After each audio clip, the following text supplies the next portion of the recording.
Hello and happy 2024. Before we start the episode, we just want to remind you guys to leave a rating and a review wherever you listen, especially if you've been a long-time listener. It really helps the show out and we really appreciate it.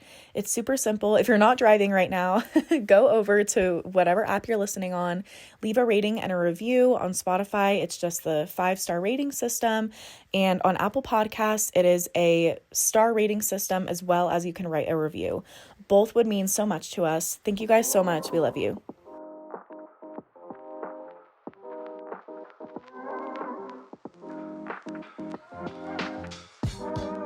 Welcome back to Real Talk About Feminism podcast. We are back with a new episode, new little space. We have a new studio set. Yes. And part of that is because Halie has quite a big announcement to tell you guys. I have also moved back in with mom and dad. Here we are. Woo! No, but honestly, that was kind of in the works this whole time. And we're reunited. Yep. But then we realized today, we were like, so where are we recording? So a little bit of trial and error, but we absolutely love this. Yeah. And hopefully you guys do too. Got little pops of color. Mm-hmm. We might like be moving around a little bit, but I actually like this. So yeah. But just be open to change. Yep. Be adaptable. So that was one of our big updates for today's episode. Before we get into more, we are going to be talking about some feminist current events today. Yes. Yeah, we just want to highlight current events going on in the news. It's super important to be educated. So we're going to be talking about that today. But of course, we'll do our feminist highlight, our updates, everything like that. So yeah, first update. Yesterday, we went to the Women's March for 2024 in Denver. We did. It was a great experience. One of our friends came with us. If you're not following us on Instagram and on TikTok yet, please go follow us there because we post all of our content. Like we posted reels, we made a post, so you can go check out our pictures. Mm-hmm. And keep in mind for next year, if you want to participate in a march, then it's in January of every year. Yeah, it kind of snuck up on us this year, but hopefully you guys were able to participate in your area if you wanted to. If not, then there's always next year and all the years to come. Yep, we've got forever. So yeah, that was super fun, super empowering. And it's always like really good energy to start off the year with. Honestly, like just feeling and they empowered. Always have really good speakers with like a diverse panel. Like it's really great. So highly recommend if you don't have someone to go with and you want to go with us next year. Yeah. That would be fun too if you're based in Denver. Yeah, or you can fly to Denver. Please do. That would be so fun. But yeah, no, seriously, next year if you're in this area, then come with us. Let's get a group together. It really is a fun time. Yeah. We also have our book club going on, and this Thursday is our first Zoom meeting. Yep.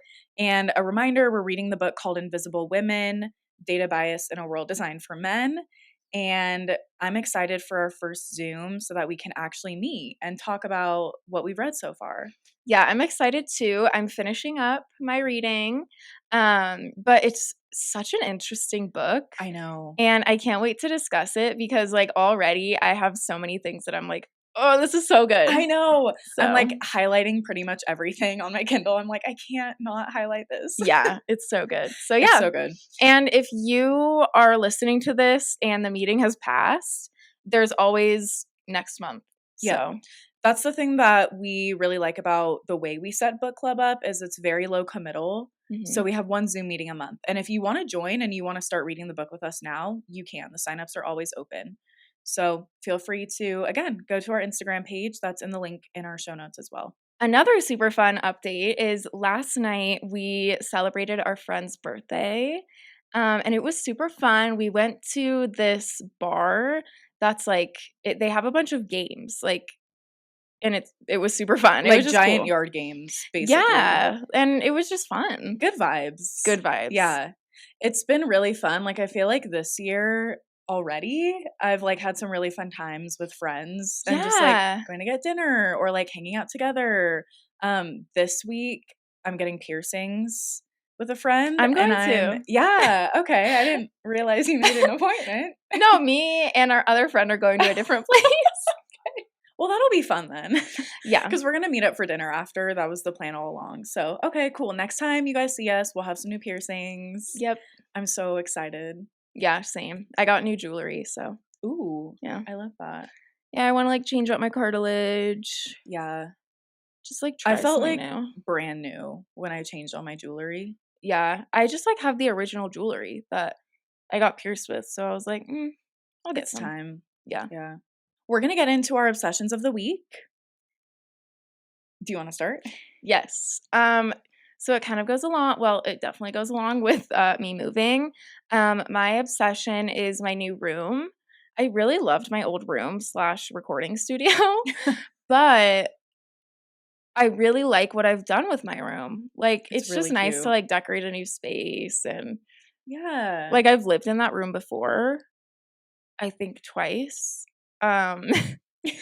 And I did different things with it both times, and like it's way different than it was originally. So I'm like, it's so cute. Like, I love just putting your own touch on a space. Same. Yeah. My obsession is also decorating my space because in the past, I haven't always made my space feel lived in and kind of bare walls. Yeah. But I got a new like bed set, and I got some cute decorations that I intentionally got to put up instead of just kind of finding like what's around or like not putting anything up at all. Yeah. So I really like my room as well. It's really nice. It is like really it's a cute. nice feeling to walk into your room and want to be in there. Yeah.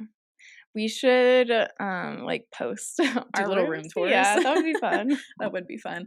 My room is in the basement, so it's perpetually dark. So keep that in mind. Yeah, she can't have any of her plants. No, that's the most depressing thing. Yeah, but it's okay. Haley's taking care of them for me for the time being. Yeah. So, and mom. It's mostly mom. Yeah. So yeah. Anyways, we will get into our feminist highlight now. Yes. So today's highlight is U.S. Air Force Officer Madison Marsh. And this is something that recently happened this past week in the news. She just won the Miss America pageant and won the Miss America title. She was Miss Colorado when she was competing for Miss America. She's the first active duty Air Force officer to compete in the pageant. She graduated from the U.S. Air Force Academy in June and then was selected for training to become a military pilot. She is currently working on a 2-year master's degree program in public policy at the Harvard Kennedy Center. And she's also going to be participating in research on early detection of pancreatic cancer at the Harvard Medical School and Dana-Farber Cancer Institute because her mother died from pancreatic cancer in 2018. Aww. And so this really prompted her to be an advocate for patient care and research. She actually set up a nonprofit named after her mom. It's called the Whitney Marsh Foundation. Aww. She said, quote, "I love having the opportunity to not only serve in my uniform, but being surrounded by a group of people that also want to serve outside of the uniform through volunteering and community service." That is really That's my cool. Miss America. Yeah, that's our Miss America here. No, that's really cool. Like I saw you probably saw her TikTok, the transition. Yes. When she was like in the jet fighter pilot or the fighter plane or whatever. It was so cool. That's so cool. Like that's the definition of like someone who can do both. Yeah, you know, and like serving in the uniform and out. Serving. Yeah. Literally like, serving. Literally, yes. We need to try and have her on. Yeah, that would be so cool. Yeah, if you're listening, we're rooting for you. Madison, come on the pod. We're going to take a quick break to talk about our sponsor, BetterHelp. It's 2023, and it's time to really prioritize our mental health this year. No matter where you are in life, everyone can benefit from therapy. Whether you need to work through trauma or just need a safe person to talk to, BetterHelp is here for you. BetterHelp is the world's largest online therapy service. Get matched with a professional licensed therapist in your state who you can trust. BetterHelp has options to communicate with your therapist via chat, email, or video, and you can message them at any time to get help. BetterHelp is giving our listeners 10% off if you sign up using the link in our show notes. If you're struggling with depression, anxiety, relationships, trauma, grief, or just need someone to talk to, try BetterHelp today by clicking the link in our show notes or go to betterhelp.com/RTAFpod to get 10% off today. Well, that kind of is a good transition into our other current events because that's also a current event. That's very recent. Yeah, so we we honestly just like the idea of like talking about current events occasionally because it's so important. And so we might be doing these a little more frequently throughout the year. But I think it's good to discuss and educate ourselves. So, our first kind of little highlight is, so I'm just going to read the headline and then we can talk about it. So the headline is, "The woman who inspired Mean Girls now helps adults in corporate America deal with high school drama." I love that. So I wanted to highlight this because another update, of course, we saw Mean Girls. Yeah, of course. And I think that's cool that she's like doing something else with it. So let me give a little more detail. So her name is Rosalind Wiseman, and she wrote the book Queen Bees and Wannabes in 2002, and that's what inspired Mean Girls. And then we learned from our friend that the book is based off of this is inspired by this high school in Chicago. I think it's the movie. Oh, maybe it's the movie. Yeah. So, lots of inspiration behind everything. But so, yeah, Rosalind, she wrote the book that inspired the movie. And more than 20 years after the original film was debuted, she still gives advice to grown women who contact her. And she also provides consulting and speaking services to corporations and even US governmental agencies. So she works with like big corporations in basically like conflict resolution, like anger management, just like dynamics of people in the workplace. Wow, that's Which is interesting. Cool. So here are a few things that she said. She said, "I remind them that they aren't weak because they are affected by these dynamics." She also says, "Even if we have left our teen years behind us, we are driven to feel valued by the groups we are connected to, and most of us will do anything to avoid embarrassment and shame. I want people to come away knowing that my work is also about empowering people to feel less shame and powerless and more capacity to be in relationships with people in a way they can be proud of. It's never too late to repair or treat yourself and others with dignity." I like that. I liked that. Relationships are so important, especially between women, I think. And there's a connotation sometimes that like female friendships are catty or like superficial. So I really like that she goes from writing Mean Girls basically to conflict resolution in the workplace. Yeah. That's I know. So cool. And I like that she said, like, even though we're not teenagers anymore, nobody's perfect, things happen. And I'm about helping you feel less shame about, like, if things happen, Because we're people. We have differences. Right. Like, there's catty stuff that happens even out of high school. So I thought that was cool. I like to see kind of like what she's doing now. Yeah. Our next story, we are talking about Gaza. Gaza's widows are fighting for their families' lives. So this is a really big deal right now because people are bringing awareness to the fact that a lot of women are being left as the sole provider when they weren't prepared for that, obviously. In a very patriarchal society. Right. So now they have to like figure out, because some people's husbands are going off to fight, but then others have been killed. And so it's just like they have to figure out how to do literally everything. And literally in the middle of a genocide. Yeah. And they're like still worrying for their lives and everything like that. So I thought this was really important for us to highlight. A little bit more background. So they, in this article, and all of these are linked in the show notes, but in this article, a woman named Miriam managed to escape death twice, but her loved ones didn't. Her 17-year-old daughter was killed when a bomb landed on her 2-story home, and it ripped her body in half. So her daughter was killed by a bomb, and then 7 weeks later, her husband was killed in a bomb attack. So all of a sudden, she's the sole caregiver, and she has 4 remaining children. So on top of like having to figure out all this responsibility, she's also mourning. She's literally like trying to grieve. Yeah, the lives of her family, probably friends, like everything. And so it's just awful. And just to kind of like put it into perspective, there have been more than 23,000 Palestinians who have been killed in the attacks on Gaza since early October, and about 70% of the victims are estimated to be women and children. So it's just really awful. It's really sad.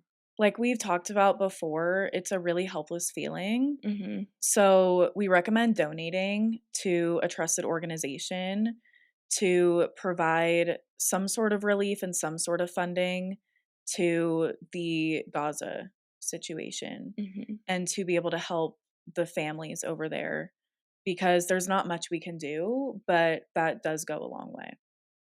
Yeah, I couldn't have said it better.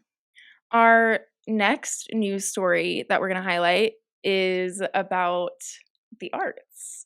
So, in Britain, there is a new exhibition, a new art exhibition. So, the headline is Exploring 2 Decades of British Feminist Art. Women in Revolt opens at Tate Britain. So, Tate Britain is like the art gallery, and the exhibition's called Women in Revolt.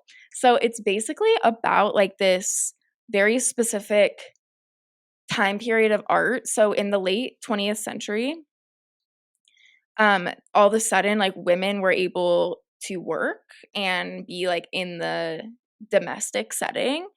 Um, and so it was during that time that there was a lot of British female artists that started incorporating those types of themes with work, domestic labor, traditional female roles, like all of that stuff.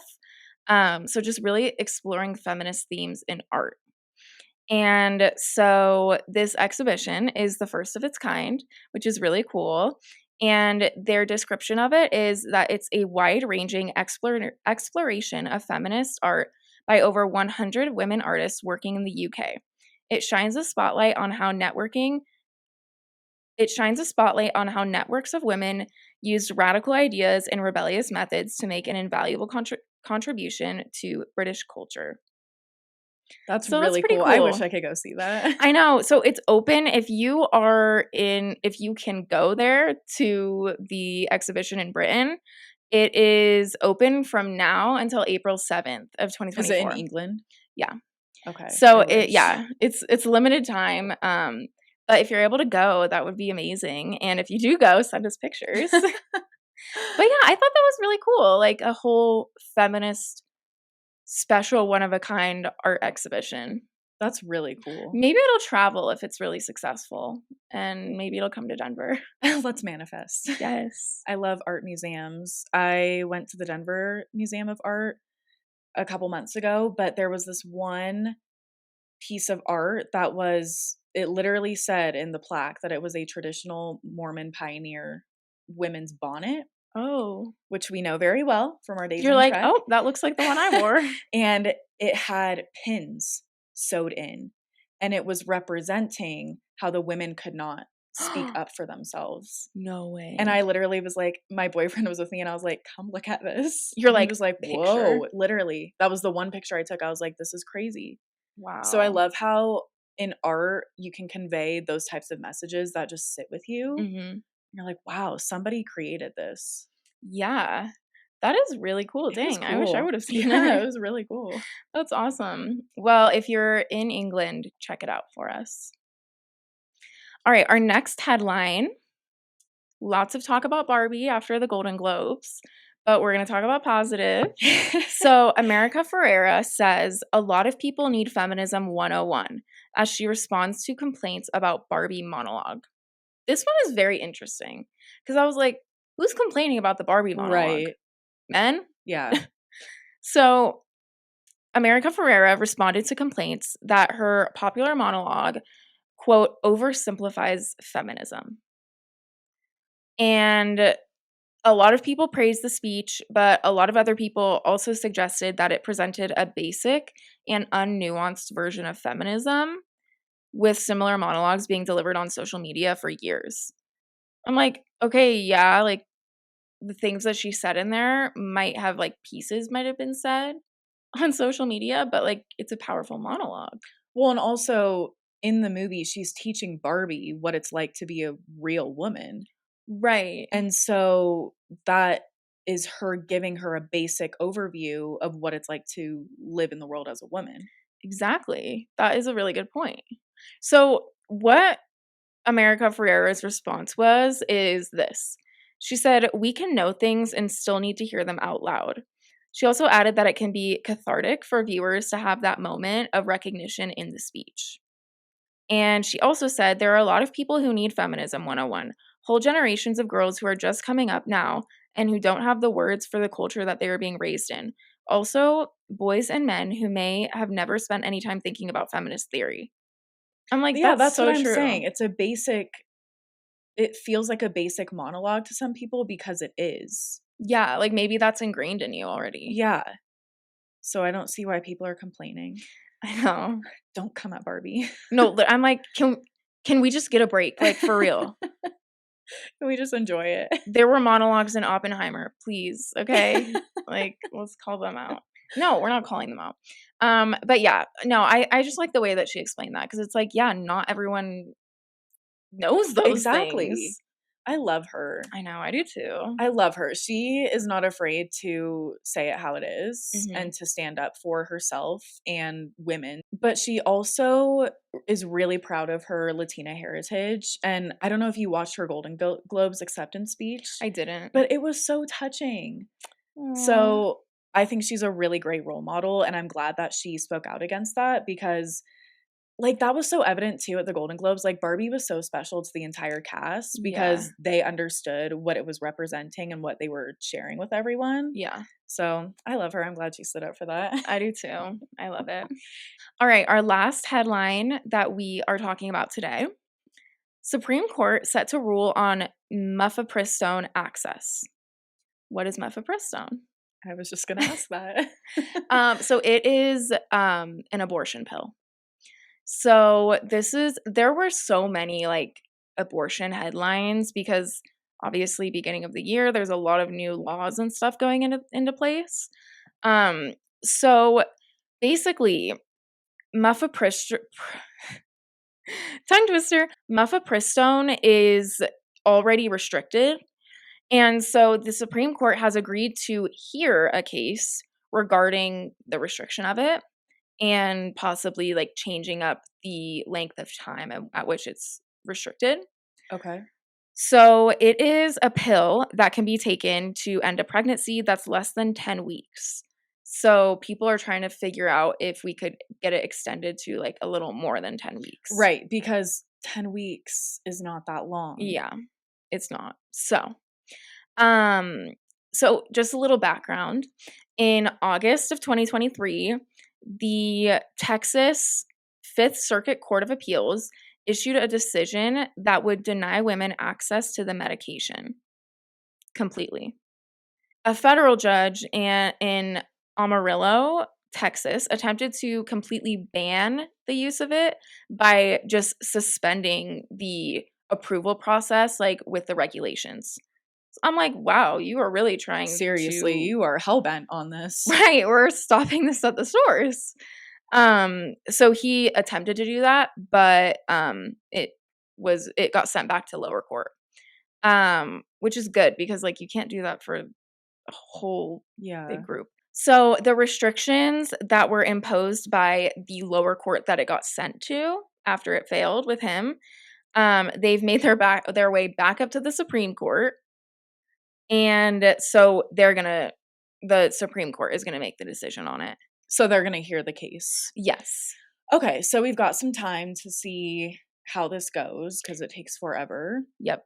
But I would be very surprised if the Supreme Court granted their case because they literally overturned Roe v. Wade. So I don't understand why they would then make that decision in our favor, but Yeah. I guess we'll be optimistic.